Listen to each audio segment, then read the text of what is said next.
Hi friends, ಎಲ್ಲರಿಗೂ ನಮಸ್ಕಾರ. ಇವತ್ತು ನಾನು ಮಾತಾಡೋಕ್ಕೆ ಬಂದಿರುವ ಟಾಪಿಕ್ ಬಂದು ಕ್ರೆಡಿಟ್ ಕಾರ್ಡ್ನಲ್ಲಿ ನಾವು ಯುಟಿಲೈಸ್ ಮಾಡಿರ್ತೀವಿ ಆಲ್ಮೋಸ್ಟ್ ಆಲ್ ಪ್ರತಿಯೊಬ್ಬರು ಸಹಿತ ಅದರಲ್ಲಿ ಶಾಪಿಂಗ್ ಆಗಿರ್ಬೋದು, ಅವರ ಎಕ್ಸ್ಪೆನ್ಸಸ್ ಆಗಿರ್ಬೋದು, ಕೆಲವರು ಅದ್ರ ಮೇಲೆ ಲೋನ್ ತೊಗೊಳೋದಾಗಿರ್ಬೋದು, ಅದನ್ನು ಡಿಪೆಂಡ್ಸ್ ಅಪನ್ ಆಗುತ್ತೆ. ಅವರವರ ಒಂದು ಅವಶ್ಯಕತೆ ತಕ್ಕಂಗೆ ಬಳಸಿರ್ತೀವಿ.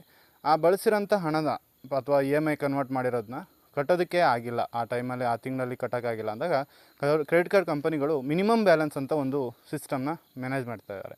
ಆ ಮಿನಿಮಮ್ ಬ್ಯಾಲೆನ್ಸ್ ಅಂದರೆ ಏನು, ಅದರಿಂದ ನಿಮಗೆ ಉಪಯೋಗನೋ ಅಥವಾ ಅದನ್ನು ನೀವು ಬರೀ ಆ ಮಿನಿಮಮ್ ಬ್ಯಾಲೆನ್ಸ್ ಮಾತ್ರ ಕಟ್ಟೋದ್ರಿಂದ ಆಗೋಂಥ ಉಪಯೋಗ ಏನಿದೆ ಅದನ್ನ ಬಗ್ಗೆ ನಿಮಗೆ ಇವತ್ತು ಮಾಹಿತಿ ತಿಳಿಸ್ಕೊಳ್ಳೋಕ್ಕೆ ನಾನು ಇಷ್ಟಪಡ್ತೀನಿ.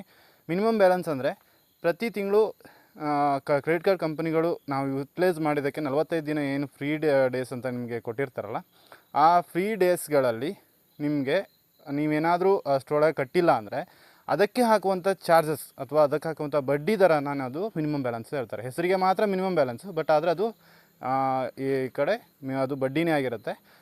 ನೀವೇನಾದರೂ ಮಿನಿಮಮ್ ಬ್ಯಾಲೆನ್ಸ್ ಮಾತ್ರ ಕಟ್ಟಿದ್ದೀರಾ ಅಂದರೆ ಅದರಲ್ಲಿ ನಿಮಗೆ ಯಾವುದೇ ರೀತಿ ನಿಮ್ಮ ಮೇನ್ ಬ್ಯಾಲೆನ್ಸಿಂದ ಅಥವಾ ನೀವು ಯುಟಿಲೈಸ್ ಮಾಡಿರೋ ಅಮೌಂಟಲ್ಲ ಯಾವುದೇ ರೀತಿ ಕಟ್ಟಾಗಲ್ಲ. ಬರೀ ಮಿನಿಮಮ್ ಬ್ಯಾಲೆನ್ಸ್ ಅಂತೇಳಿ ಅವರು ಬಡ್ಡಿಗೆ ಮಾತ್ರ ತೊಗೊಂಡು ನೆಕ್ಸ್ಟ್ ಬಿಲ್ಲಲ್ಲೂ ಸಹಿತ ಸೇಮ್ ಅಮೌಂಟೇ ನಿಮಗೆ ಬರುತ್ತೆ.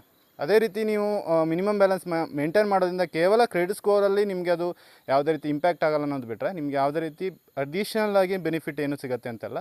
ಬಟ್ ಆದರೆ ನಿಮಗೆ ಈ ತಿಂಗಳ ನಾನು ಕಟ್ಟೋಕ್ಕಾಗಲ್ಲ, ಈ ತಿಂಗಳ ನಾನು ಬರೀ ಮಿನಿಮಮ್ ಬ್ಯಾಲೆನ್ಸ್ ಕಟ್ಕೊತೀನಿ, ನೆಕ್ಸ್ಟ್ ಮಂತ್ ನಾನು ಅದನ್ನು ಕ್ಲಿಯರ್ ಮಾಡ್ಕೊತೀನಿ ಅನ್ನೋ ಒಂದು ಆಪ್ಷನ್ ನಿಮ್ಮಲ್ಲಿ ಇದ್ದರೆ ಅದನ್ನು ಬೇಕಾದ್ರೆ ಮಿನಿಮಮ್ ಬ್ಯಾಲೆನ್ಸ್ ಕಟ್ಟಿ ನೆಕ್ಸ್ಟ್ ಮಂತಿಂದ ನಾವು ಅದನ್ನು ಕ್ಲಿಯರ್ ಮಾಡ್ಕೊತೀವಿ ಅಂದರೆ ಮಾಡ್ಕೋಬೋದು.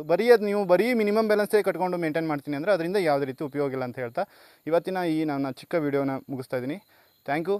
ಎಲ್ಲರೂ ಸಹಿತ ನಮ್ಮ ಈ ಹೊಸ ಪ್ರಯತ್ನಕ್ಕೆ ಸಹಕಾರ ಮಾಡಿ, ಫಾಲೋ ಮಾಡಿ, ಲೈಕ್ ಮಾಡಿ ಅಂತ ಹೇಳ್ತಾ, ನಿಮ್ಮ ಏನೇ ಸಮಸ್ಯೆಗಳಿದ್ರೂ ಅದನ್ನು ಕಮೆಂಟ್ ಮಾಡಿ, ಅದರ ಬಗ್ಗೆ ನಾನು ವೀಡಿಯೋ ಮಾಡೋಕ್ಕೆ ಪ್ರಯತ್ನ ಪಡ್ತೀನಿ ಅಂತ ಹೇಳ್ತಾ ಈ ವಿಡಿಯೋನ ಮುಗಿಸ್ತಾ ಇದ್ದೀನಿ. Thank you.